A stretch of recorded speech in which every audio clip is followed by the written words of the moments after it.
একটানা বৃষ্টিতে নাজেহাল অবস্থা কলকাতায়। শুধু দক্ষিণবঙ্গ নয়, উত্তরবঙ্গেও সমানতালে কেঁপে বৃষ্টি হচ্ছে। লাগাতার ঘূর্ণাবর্ত ও নিম্নচাপের দৌলতে কিছুটা হলেও বর্ষার বৃষ্টি নিয়ে সাধারণ মানুষের অভিযোগ মিটেছে।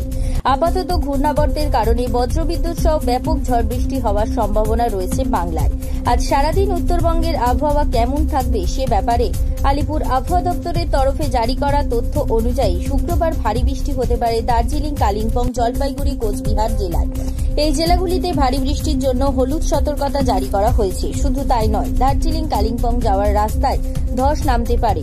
জলঢাকা, সংকোষ ও তোরসা নদীর জলস্তর বেড়ে যাওয়ায় নিচু এলাকাগুলো প্লাবিত হবে বলে জানা যাচ্ছে। আলিপুর আবহাওয়া দপ্তরের তরফ থেকে জানানো হয়েছে, আগামী 4-5 দিনের মধ্যে দক্ষিণবঙ্গের আবহাওয়ার কোনো পরিবর্তন হবে না।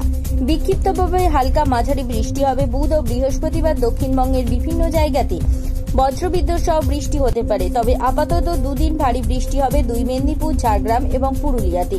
তবে কোথাও একটানা বৃষ্টি হবে না। শনি এবং রবিবার বৃষ্টি হতে পারে উত্তর 24 পরগনা, দক্ষিণ 24 পরগনা, পশ্চিম বর্ধমান, বীরভূম এবং পুরুলিয়ায়। ব্যুরো রিপোর্ট, জেলার বার্তা।